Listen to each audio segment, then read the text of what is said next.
Give it to.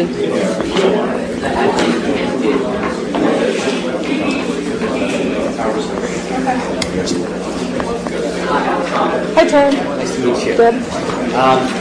Mind if I just sit back there? I mean, I don't know how or I can just sit back Okay, we only got 2 more to go, so we get ready for you. Oh, we can talk on that? Yeah, see? We'll record for the webcast. Or do you have to use the I think these are all tied into the same audio? the same audio system. Okay. I don't really, I don't know, but I'll come down to the Nobody can. Okay.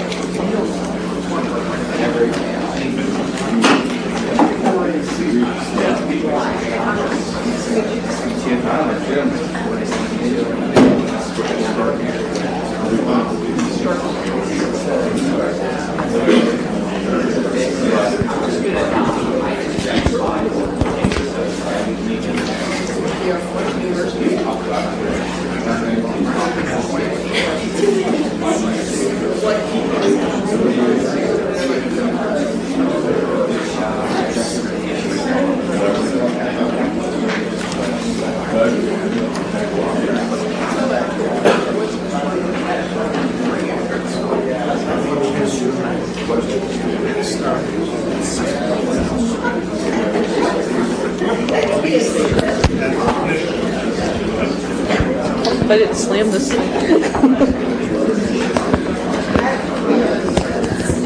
Okay, I guess we're going to go ahead and begin. This session's on student laser printing and how to manage it. And we're going to talk, it's a panel discussion with 4 different presenters.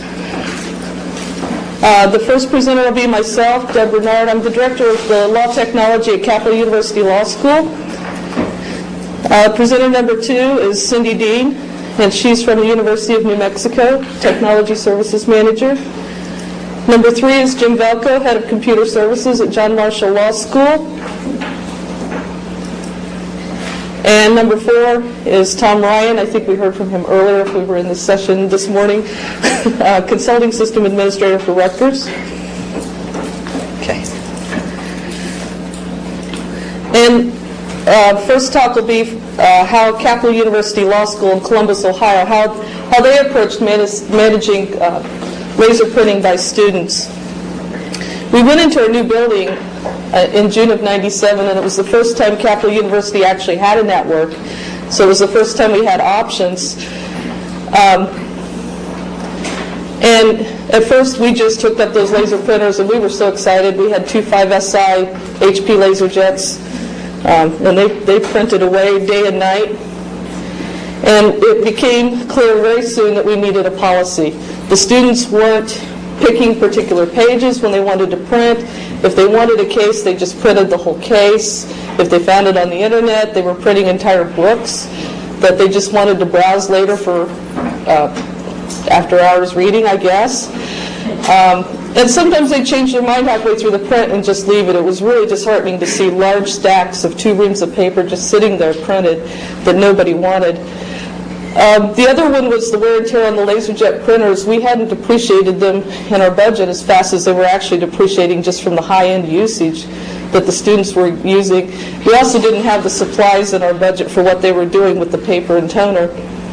And it was also an academic matter.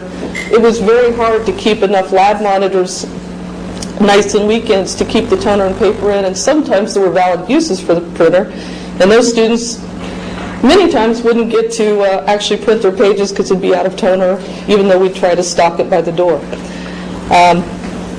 The other, you can imagine if you've got copiers in the building and they've got coin ops on them or cards, and you've got free laser printing in the lab, anything the students could find a way of getting off the internet or from any other source. They begged me for optical character reading. I wouldn't put it in the lab. But anything they could find that they could print instead of copy, that's exactly what they did. And if they wanted to copy off their brilliant outlines, which we found some of them doing, and give a copy to every student in the classroom, we found them doing those kind of things too. So the lost copier revenue began to have a budgetary effect on the law school. We actually had to remove one of the copiers from the library. which didn't make our library very happy. And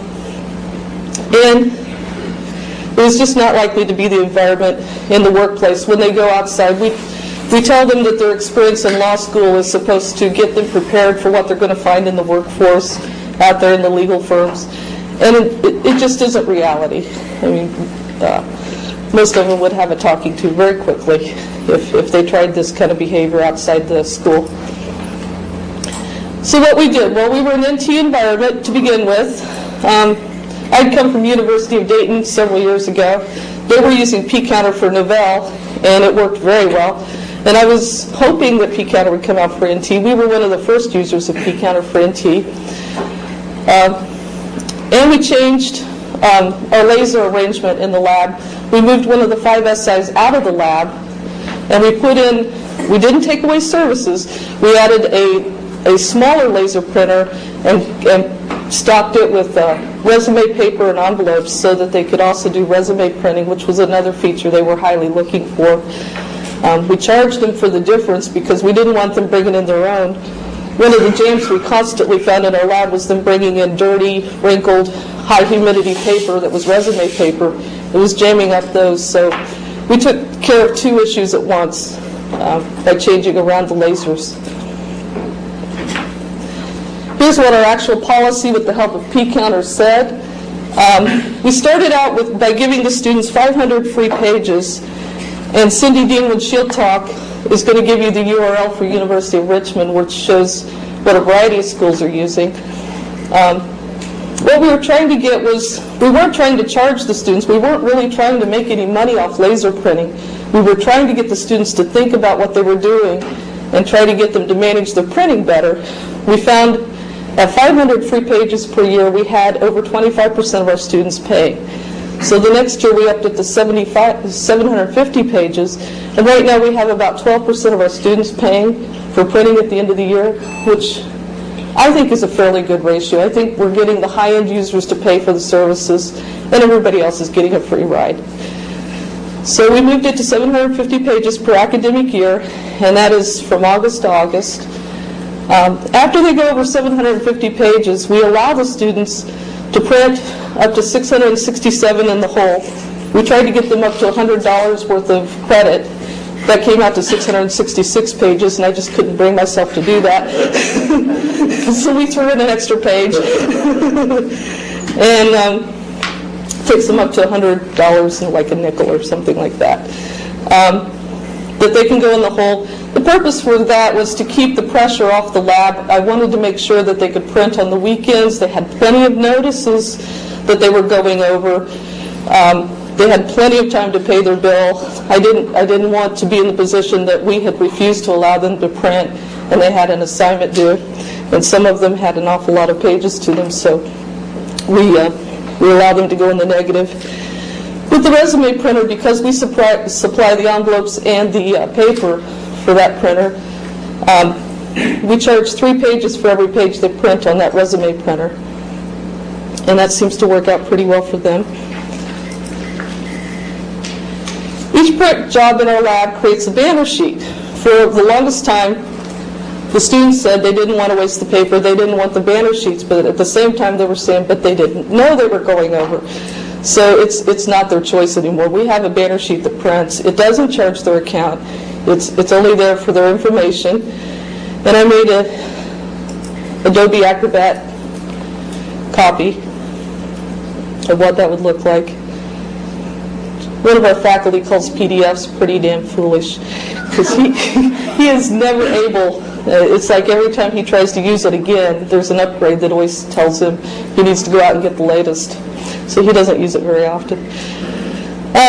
But it prints out the student's name up here, the date, the time, the printer they use, whether it was the resume or the lab printer, how many pages was on it, what their current balance is, and if they see a negative there, what they're supposed to do about it, because that was the other contention. Well, I saw the negative balance, but I didn't know I was supposed to pay anything. So, very clear instructions here about how to take care of that negative balance. The other part we had was the students, if it's not in writing, if they haven't signed for it somewhere, they don't believe they have to do it. So we talked to the dean, And the print policy is now in the student's manual of policies and procedures. All the students have to sign for their manual of policies and procedures when they enter law school. So maybe they didn't sign for the printing policy specifically, but they signed that they accepted all the policies at the law school, and that was one of them. That ended the discussion by a couple of our would-be attorneys. Well, where did I sign? Where did I agree to this? And the dean was happy to take care of that for us. Students also, this was the other issue we had. They said, well, I had to print a page just to see my balance. So if I check my balance once a week, you should take off 52 pages. So we added in their sys tray, P-Counter has this wonderful thing where you've got a little $ sign they can click on, and they can check their account balance. And I made a screenshot of this for everybody.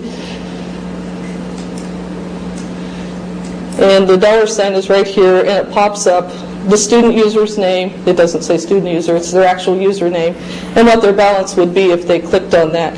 So they don't have to print a page in order to get their current balance. If they've got a large paper due, some responsibility has to fall back on the student at some point. If they've got a large paper due and they know it, they should be checking their balance. And how does it work for the administration? Well, the P-Counter has a wonderful reporting system. You can print out a report and have it sort by the printer that they used. You can have it sort by a user group, which would be students or faculty or staff. You can tell it that the laser printer charges 15 cents a page and the resume printer charges 45, or 3 pages for every one. The reporting has been really great on the P-Counter. For graduating students, it's been a little bit of an issue trying to get those balances into the registrar who holds back their diplomas if it isn't out. We print one like 2 weeks before they graduate. We print a report, and then after their last final, we print a final report and give them their final balance notice, just giving them a heads up ahead of 2 weeks before that they've got a balance. They need to make sure they pay for it. For everybody else, we just print the balance at the end of the academic year. And if they've gone over their 750 pages, if they're in the negative up to that 667, that's fine, but they won't get their 750 for next year until they pay that. And if they wait 2 years, if they were freshmen when they went over and they wait 2 years, it'll still be there for them when they graduate. They didn't get their 750 pages each of those other years, so it was really them that lost out on that deal. Exceptions to the policy, because I've heard it on Technoids a lot, well, what do you do about clinic, and what do you do about TAs, and how do you handle law review? Well, the way we've dealt with TAs is they get their banner sheets, and we just have them take them to their faculty member and initial them. We can see how much was printed on those as well as anybody. We just take it off their balance, charge the academic account for that. And the way we dealt with the clinic was we don't even have them reporting through P-Counter. So they can print whatever they want. Everyone else, we consider it part of their education. If they've joined law review, they can expect to do a little more writing and printing. Just like if they did a clinic externship, they could expect to do more work on the outside. That's just part of their experience, part of what they've paid for. If they come to me with anything that looks like really poor quality that they weren't able to turn in, we give them full credit. They do have to bring the copy of it. Those are the only exceptions to our policy. It makes it a little easier to implement. The students' number 1 and number 2 complaints to our policy so far, we tell them this at orientation, we remind them with signs in the room, but basically, if the student before you printed 4 copies of a document, and you go in and you just use like the word icon printer default, and you have a 150-page paper and you hit print, it will print 4 copies of that 150-page paper. We ask them to be very careful about that. And the other thing is, if the default's been changed to the resume printer instead of the regular printer, they may have an outline printed on resume paper and charge 3 times as much for it. Those are their basic complaints that they didn't check and they got charged more. We ended up with an extra benefit to the P counter. We went with the new Xerox network copiers starting in June of 2000, and they have the ability to use P counter for administrative purposes built into them. So we're now able to get rid of some of those copy cards that we use for faculty and staff. They can print from their desk, and we can charge it to their account with P counter. It was nice to not have to learn a new printing system to do that, and we could run reports by the printers on each floor, the Xerox copier/printers. And the other benefit that came up with the P counter solution was that P counter keeps a really nice print history. So when I hear the students say, "But I didn't print that," we can go back and open up the print history. I hate to do that on an individual basis. That can be very time consuming. But if you have someone jumping up and down and saying, "But I didn't print it," you can show them the name of the document, when it was printed, what computer it was printed on, and 9 times out of 10 I get, "Oh, I forgot." So once in a while they forgot that they walked away and let their friends sit there at the desk. See what I mean?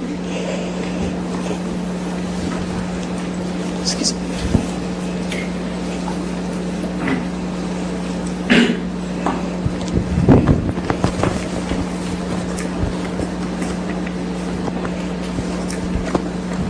Uh-oh.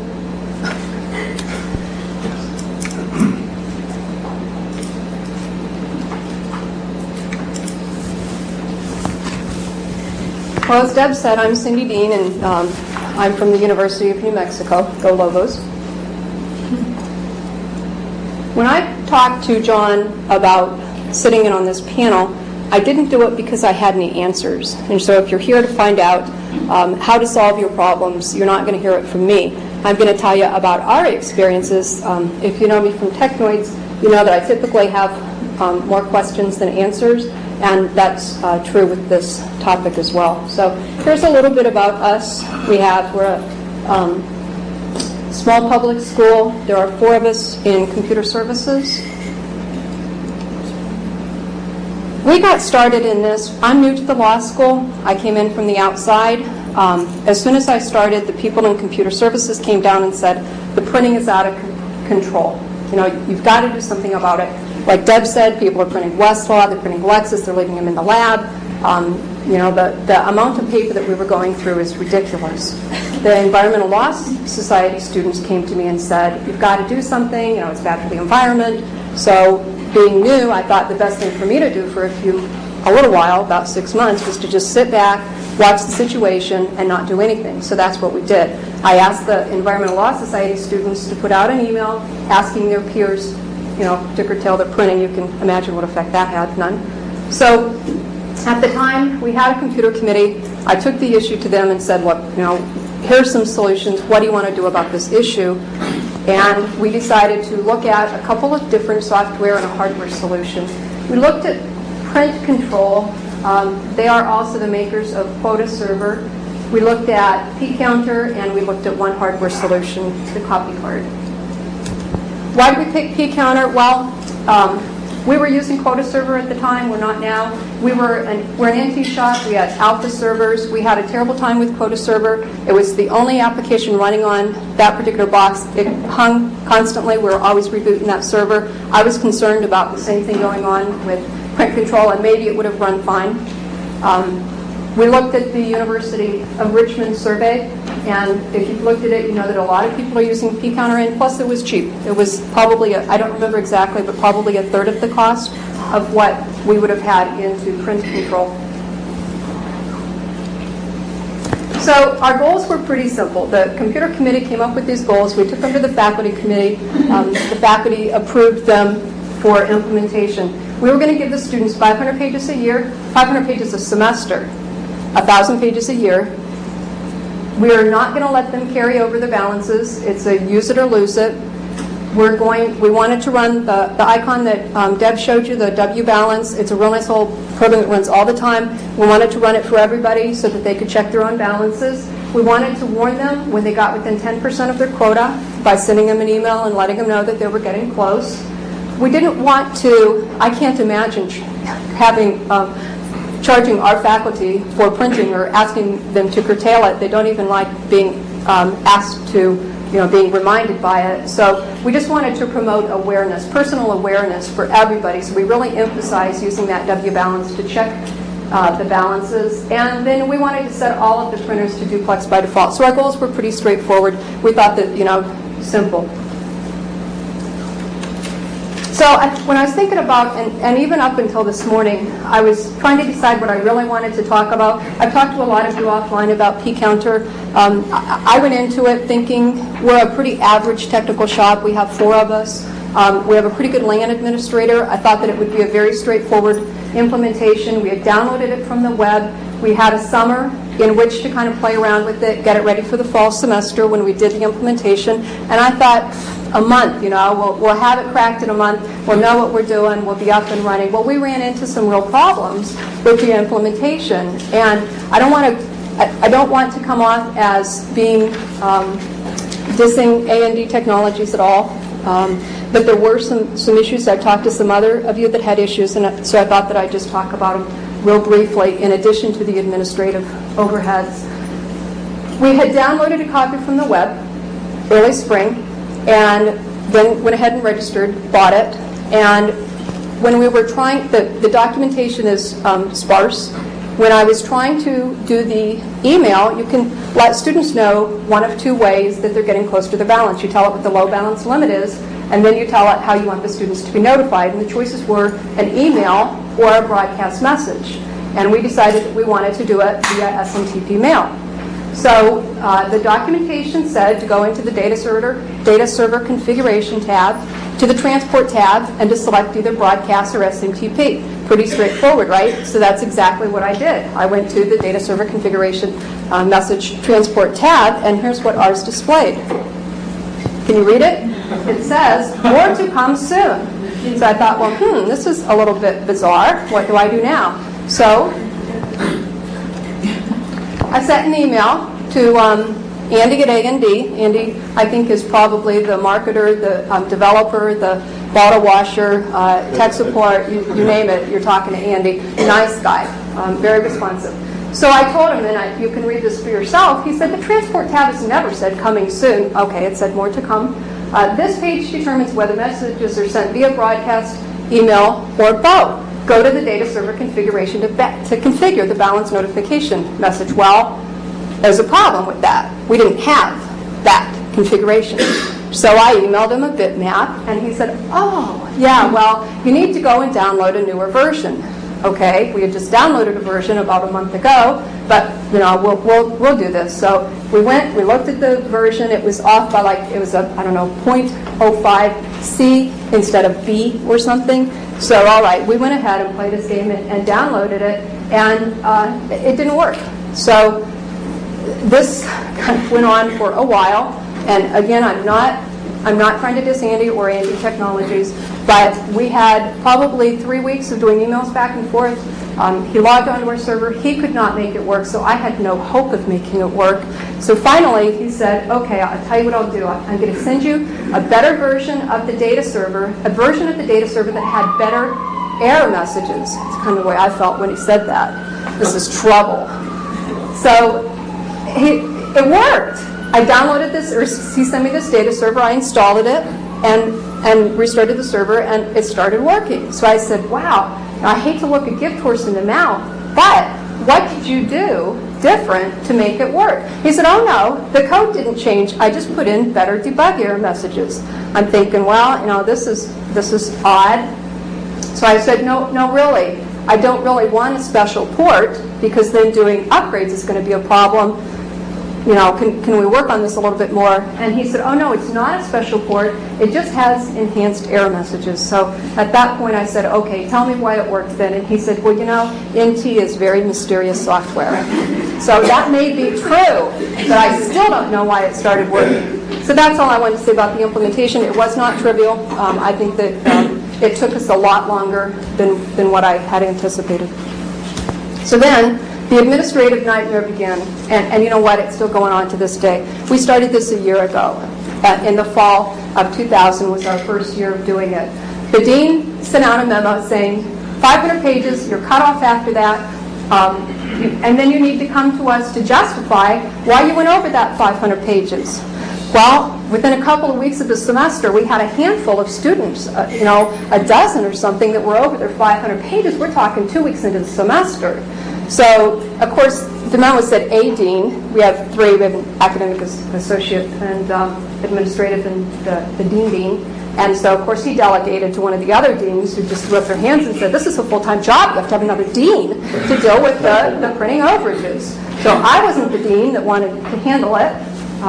So we sat down and talked about it, and we decided to do the first of some policy revisions. So part one, this is what we did in the middle of the semester. We said, okay, you can have another 100 pages.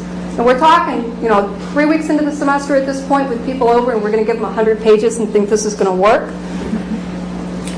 But at that point, we're going to cut off the printing. Don't bother to explain to a dean. You can't justify it. You're over. So the students protested and said, but one size doesn't fit all. We belong to student organizations. We're in a clinic. All these things that we have to do, and really put up a big protest. And here is where I wish I was a capital. Our students won. The dean said, well, you're right. One size doesn't fit all. We're going to give you all of these exemptions. And you can see that we even have one class that's exempted. Now go figure. This class has a maximum number of pages that they have to print of 50.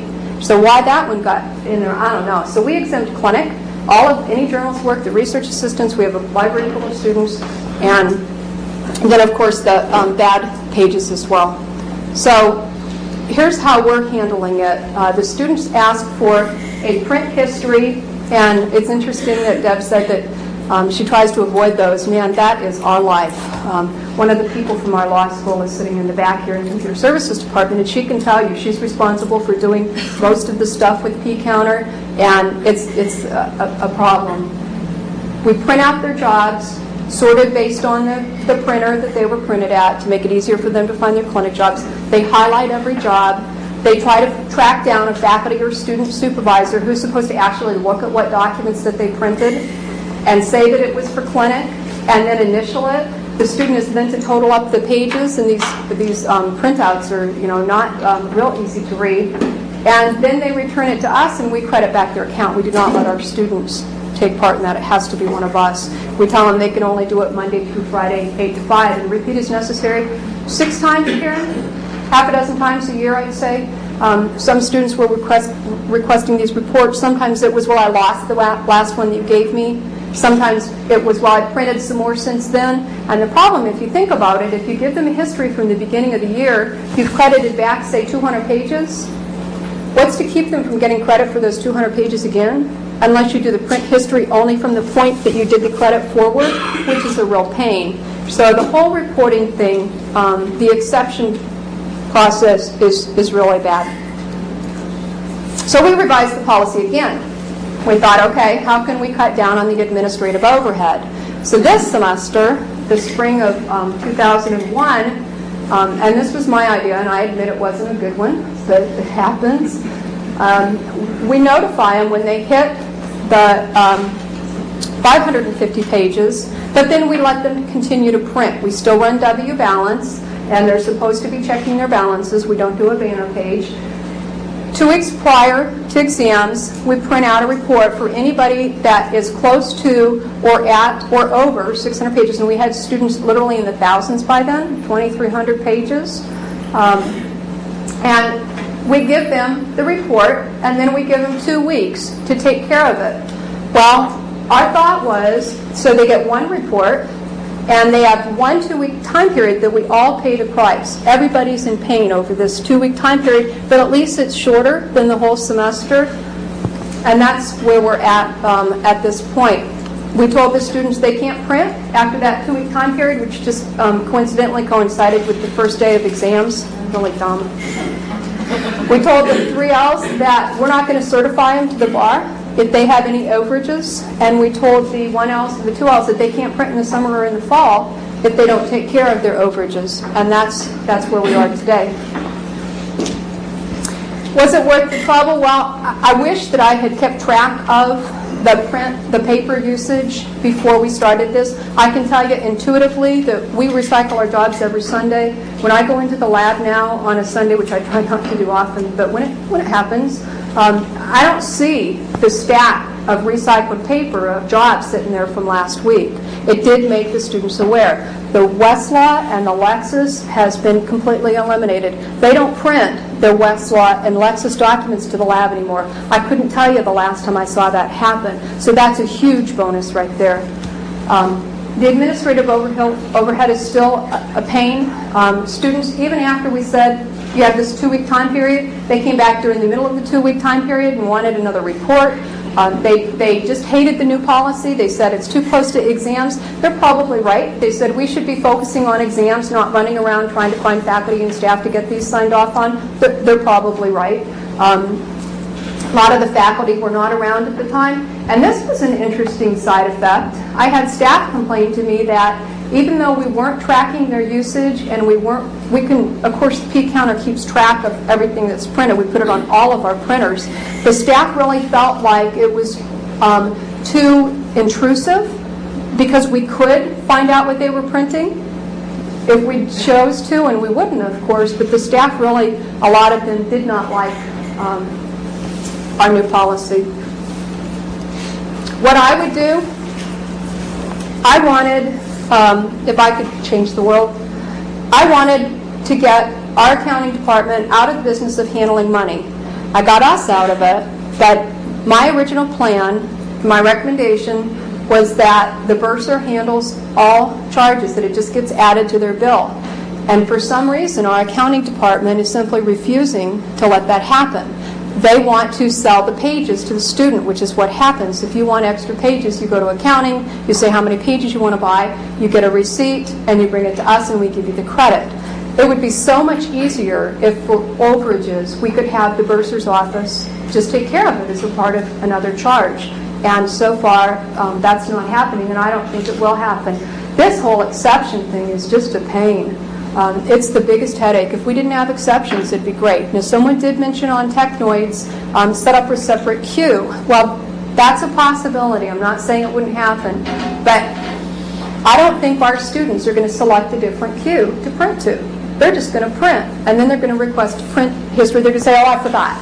You know, just like Deb was saying, I didn't really print that. Well, it's just not going to work for our students, I don't think. Our dean said that the minimum number of pages that could be purchased based on the computer committee's recommendation was 250 pages. The accounting people, for some unknown reason, and I like our accountants, but they feel sorry for the students. So if a student says, oh, you know, I only need to print 5 pages, can I just give you a quarter? They go, oh, sure, you know, not a problem. So we have students who are buying $5 or $2 or whatever, time and time again. Well, come on, you know, what's $5? We should have a reasonable minimum and have it enforceable. I don't think that we should be doing multiple reports. The reports are a pain. They actually can be sent via P counter, but I told you we had problems with the SMTP mail. And what I didn't tell you was all of a sudden, the SMTP mail on that box, which had nothing else running on it, we had not patched it, nothing was new, it broke. The SMTP mail broke. And so we couldn't mail the reports from P counter, and so we were doing them from Excel, and that was a total pain. And I'd like to figure out how to automatically determine who's over limit. We have so many of them, and right now, since we're really keeping everybody in one report history in P counter, we have to separate out the faculty members from the staff, from the students, and determine which ones are the students that are over, and that's a big headache. So there's probably better ways to do things in P counter. I'm not saying we're an expert, but I've talked to enough other people that are having the same problems who say that they haven't been able to figure it out either. So that's my story, and I'm sticking to it. Yeah. Why did you reject the copy card CX500? You mentioned it. Price, I wasn't sure that I was going to even get this through. This was uncharted territory, and it was a whole lot more expensive. And this way, we have $500 invested here, and we can pitch it if it doesn't work. Right.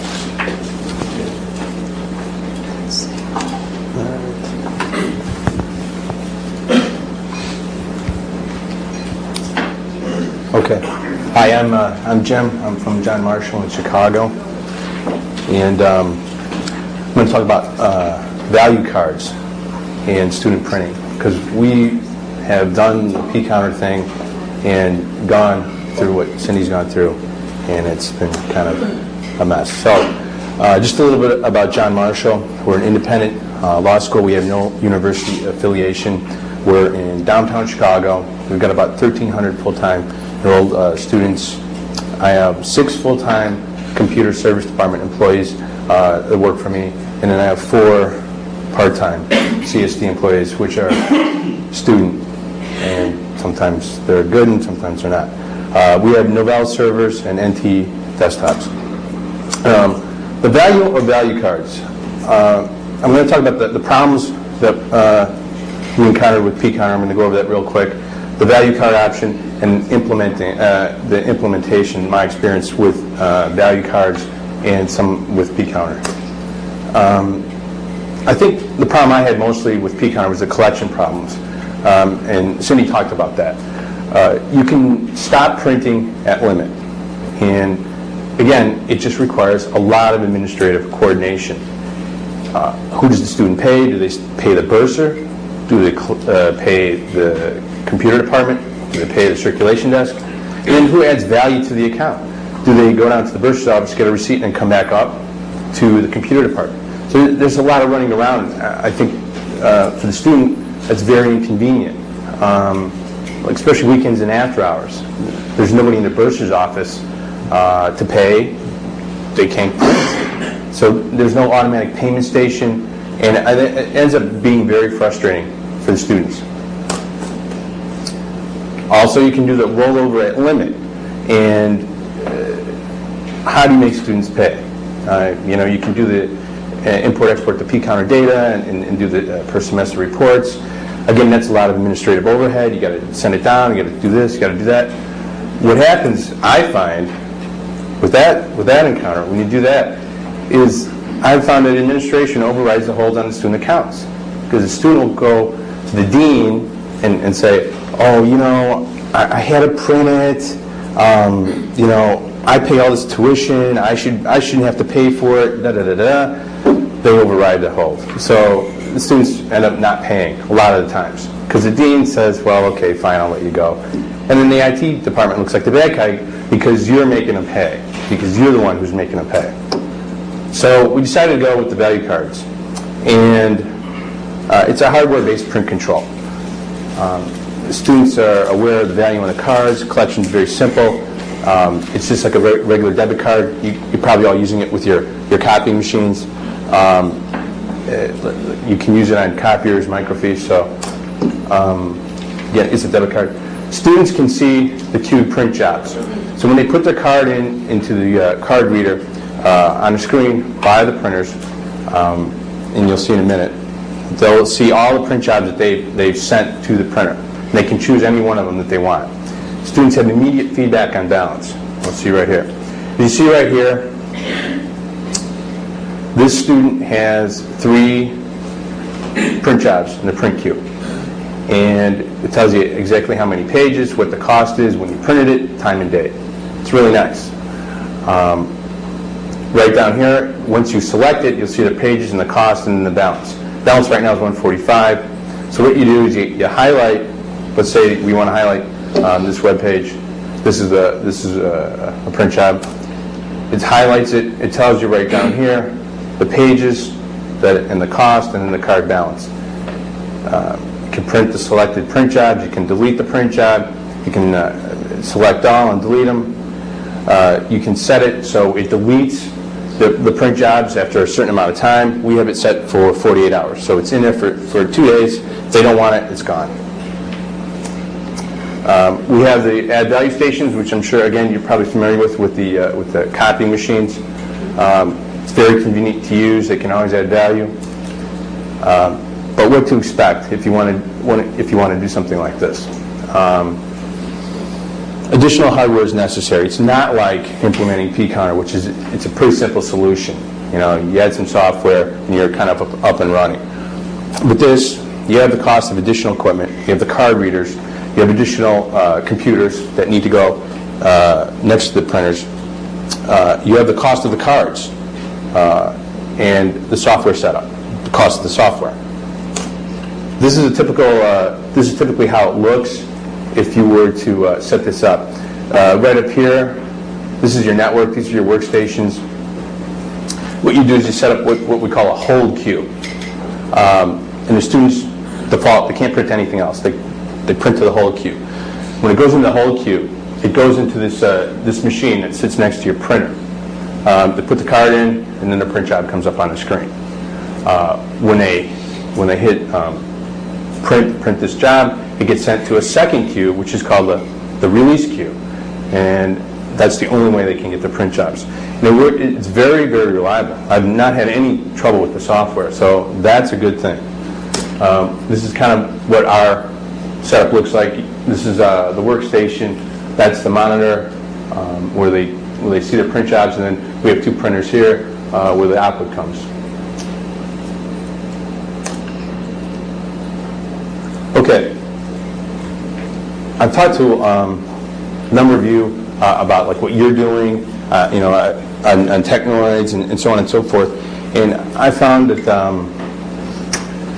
if you want to set up a printing solution, you really need to decide what you want to do, because there is no one-stop solution, and that's the fact. I mean, there's no way that the P counter is going to work for everybody, the print card is going to work for everybody.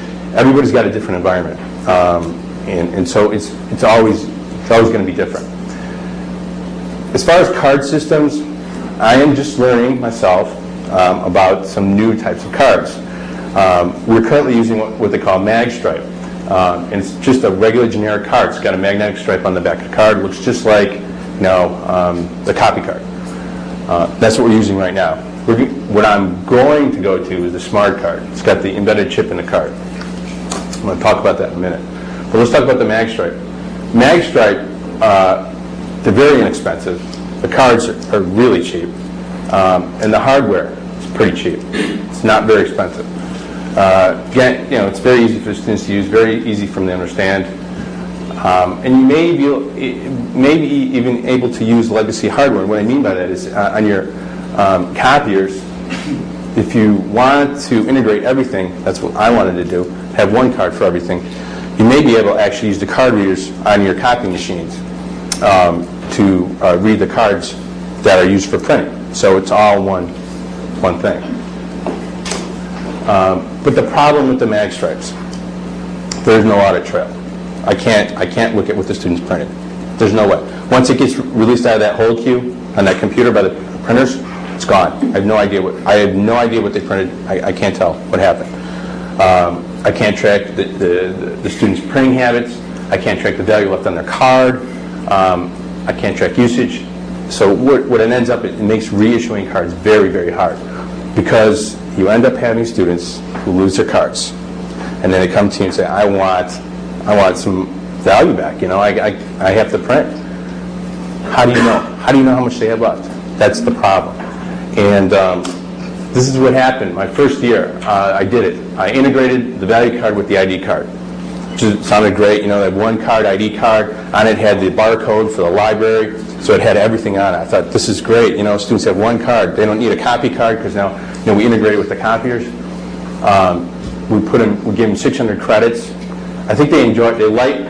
It's not. Some people are giving more credits, but we're giving them the ability to use the copier and the printer. So I think they like that.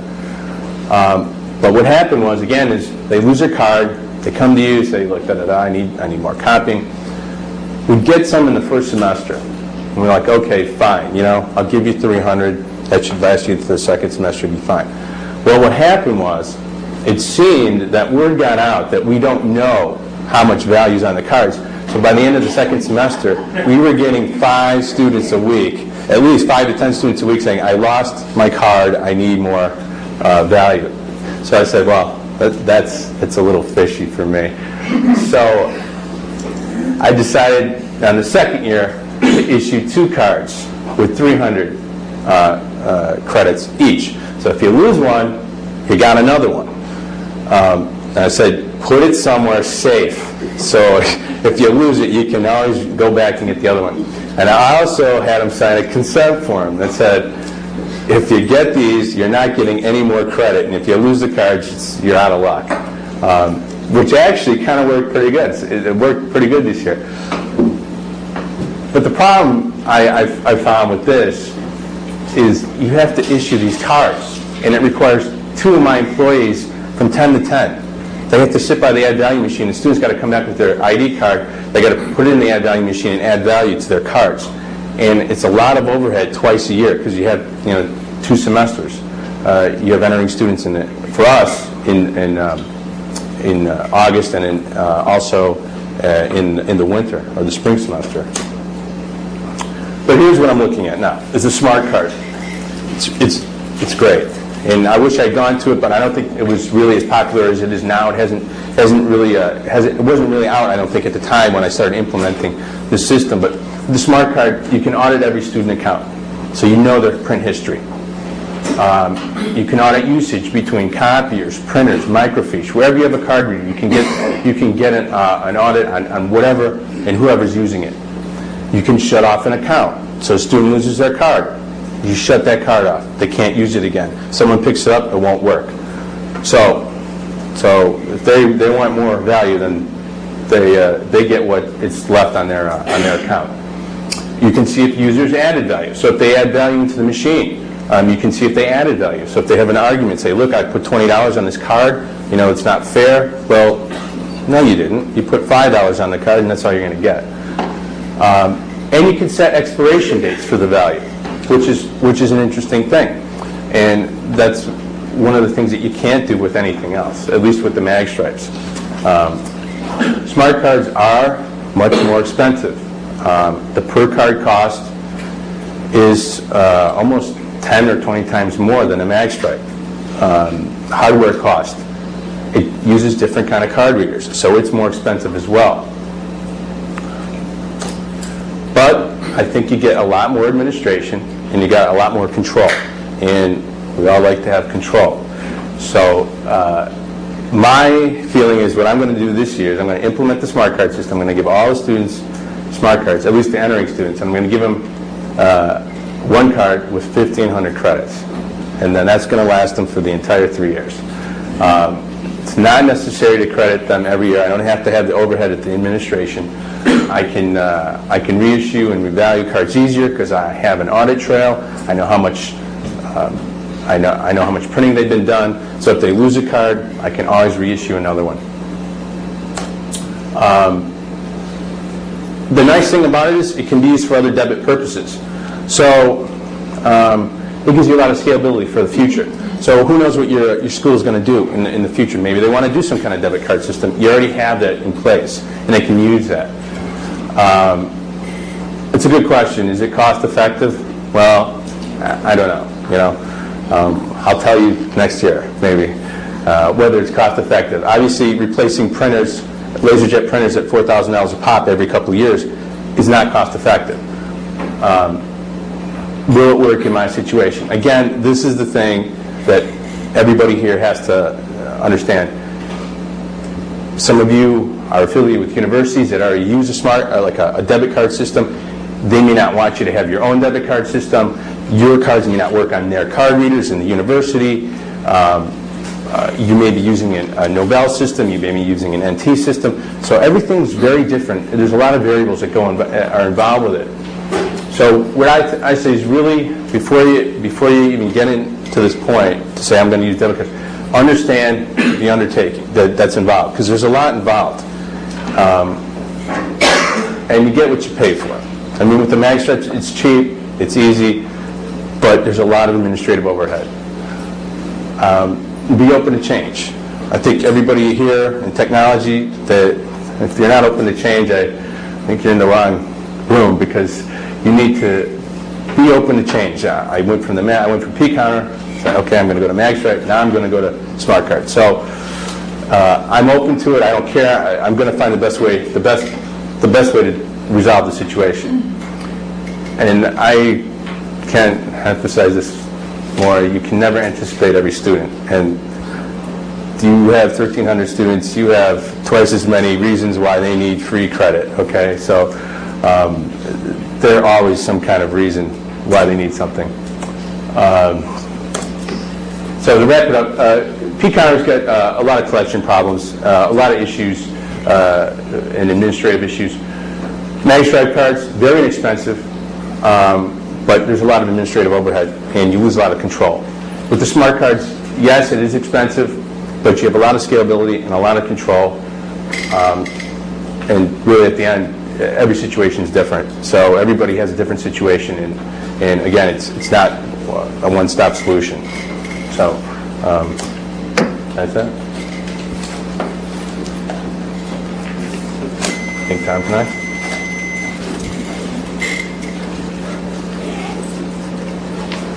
The advantage of going last is sometimes there isn't very much. That's quite all right to see that. Sorry about that. Yeah, I'm very quick. So, as anyone who knows me.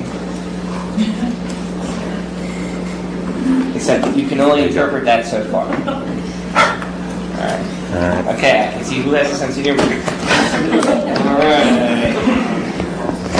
I don't know, maybe the mic's not working. Here. Okay, now just go. So while we're waiting, Sure. good lines at your queue.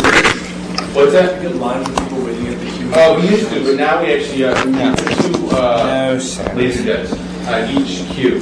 So if one's printing out a large document, the other one kicks in. So really, I haven't had a problem with the now. How many public printers do you have? Is there a way to... There we go. That's good. I have 4 for the public students, and then I have an actual separate queue for my journal and my law review, and they basically Bad. So that's how I set it up. Just kind of set it up. Do you guys all charge 15 cents per page? We charge 10 cents. I charge 10 cents. What do you estimate the actual cost of universities per page? That's a good question. I don't have any numbers on that right now. I can tell you off the top of my head. How do you guys go from 15 cents to 10 cents? Because I think that would be one thing people would argue as well, costing 4 cents a page to print something out, whatever it costs. Right. I mean, do they argue about the cost of it itself? Really, no, I don't think I've had a problem with that because we were charging 10 cents for copies.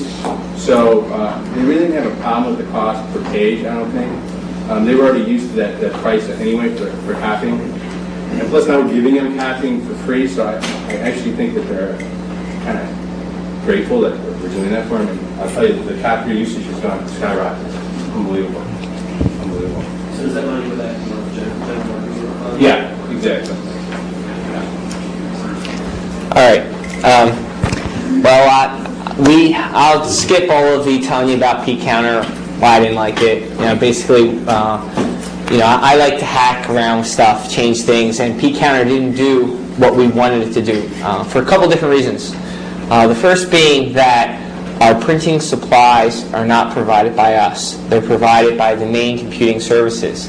They charge a standard computer fee to everyone, and all they request in return is that you have page limits, like, do not use this as a copier. So therefore, what we wanted to do is conform to that, but not be overly restricted to be, for the main reason, I can't talk today, which is very odd, but we didn't want to unfairly limit our students when their peers at the rest of the university were not limited. We won't set 500 pages per semester because the undergraduates do not have 500 pages per semester, so it's not fair. So there's equity there. P-Counter was a nice thing. It limited pages, it limited copies, but unfortunately we found NT's printing subsystem very unstable. It also did not allow us to do the things that we wanted to do, which was to have instead of queuing printers like you can do with NT, we wanted the ability to designate primary and secondary printers. Mainly because, let's say we have a printer with a duty cycle of 30,000 pages per month, and we have a little backup printer which has a 12,000 page duty cycle. We don't want both of those in the same queue together because obviously, in our experience, the LaserJet 4000s answer faster than the 8000s or 8100s do, and so therefore the 4000s were taking all of the jobs. And so we were frustrated because we couldn't do what we wanted to do there, and was like, okay, well, we paid $400 for the ability to limit print jobs, so it wasn't a rich enough solution for us. So what we did is I created our own product that we use, which is called SuperPrint. I guess it's going to be different from what everyone else is using. They use solutions that they bought, they paid money for, that work really well. We have our own homegrown solution, which means anytime we want to make a change, we can do it very quickly and implement it. So basically, here it is. It's free. Okay. Now, if you have a big budget, hey, buy whatever you want. I'm charged with trying to keep things under budget, so this was the greatest solution because it was free. It's feature rich. It does everything pCounter does and a lot more. I don't know about the vendor card system that you do, but I know that probably this is a little bit easier for the students, and since we don't have print limits in terms of 500 pages per semester, whatever, 500 pages per academic year, we didn't really need that. It's open source. Anybody wants a copy of it, wants help setting it up, I'll give you a hand. And it runs on Linux. Though, truth be told, you could run it on top of NT if you wanted to. We run under Linux, you can run under Solaris, whatever. Okay, some of the features. Dynamic routing of jobs. For instance, what we have done in every lab is set up a primary printer and a secondary printer. We have one print queue. There's an idea which someone was saying earlier, someone was really shocked by. Wherever you are in the building, whatever lab computer you use, there's one print queue. The back end automatically knows where you're sitting, pretty easy stuff, nothing complex there, and reroutes your job to the specified primary printer in the location. Every time you hit print, it queries the printer to see if there's a problem with the printer. If it's out of paper, if it's out of toner. All of the vendor card systems and print counter systems are great for tracking, but what if there's a problem with the printer? What if they send a job and it's sitting in there and they need it in 10 minutes and the printer's out of paper? They have to go find somebody. Or they have to release the job and reprint it. Oh, my screensaver. There you go. Anyway, so what we wanted to do was to make it very easy. Students would hit print, it would reroute to the job, and if there was a problem with the printer, if it was out of paper or whatever, it would look at the secondary printer, and if there was a problem with the secondary printer, it would just cancel the job and tell them, hey, those printers are out of service, please call this phone number to get service. And the reason we did that was because we didn't want jobs that people print and never pick up. Regardless of whether they pay for them or not, we don't want someone sending, how many times does a student hit print when the job doesn't come out? If they keep hitting print and there's something wrong with the printer, they might put 400 pages in the printer and then they leave to go to class. And when someone finally comes in, 4 hours later to put paper in the printer, those 400 pages print out. That was not acceptable to us, and we didn't have that ability to do that in pCounter. pCounter, if someone hits print and there's a problem with the printer, then they have to worry about going back and saying, hey, I hit print, but the printer wasn't working, the toner was low, there was no paper, and we had to deal with that. We deal with problems with the printers all the time. It's the number one complaint. We don't run the printers. We don't maintain the toner. The undergraduate people do, and they complain constantly about printing, especially during brief time. So this really helped us a lot in terms of preserving what resources we had and not leading to direct waste. Also, other benefits are we have page limits. We have copy limits, and they're configurable per queue in a configuration file format that we have, which is like if you're in career services, you can print 10 copies. If you're not, you can only print 1 copy. And we do stuff, mainly the reason that we do that was because what would happen during brief time is somebody would walk in and they would print 20 copies of their 50-page brief. It's 1,000 pages. On a 32-page per minute printer, that's about 35 minutes. Now you could implement a print queue system or anything like that, but that wasn't good because students do it anyway. We have to get our briefs out, and then the legal research and writing people would probably justify the cost anyway and pay for it. But somebody else who had class in 10 minutes or 15 minutes would never see their job. And if they hit print, we'd be in the job, they would leave, the job would still be sitting there. So what we do is we maintain state of what they've printed recently, and we track that over a 5-minute time period to keep down a reduction of copiers. Printers are not copiers, they're printers. It's cheaper to use copiers. Everybody who looks at cost analysis knows that. Students don't know that because when they go to use a copier, they have to pay. When they use the printer, they just hit print, it comes out. They never see that cost. They don't realize that they're paying for that. The copies that you give are not free. They've paid for that in their tuition. So it's trying to educate them and also force it on them because a lot of them wouldn't take it otherwise. Alert notification. We send messages to students at the computers. If there's a problem, it tells them there's a problem. It tells them who to call. It tells them what's wrong with the printer. It tells them it rerouted their job. And like I said, it's completely customizable. Any features, anytime we get a whim, hey, let's add this, we just plug it in. We don't have to wait for an eval version, a debug version, or anything like that. We just plug a new feature in. We want to make modifications. We want to add other print queues. We want to support, like we're working on a database backend where students can configure primary printers, secondary printers. We're going to roll the faculty into the program this summer, so that way if a faculty member is printing to a network printer on a Saturday and there's a problem with that network printer, it'll reroute the job to a printer of their choice and tell them in their office that the job was rerouted. Therefore, they get their job when they want it, and we don't have to get involved. And did I miss something here? I thought I had 3 missed ones. Oh no, that's it. Simple, right? Quick, right? Yeah, there you go. Okay. So, any questions about mine? Did I go too fast? I only finished 4 minutes late. I think I should get a round of applause at least for that.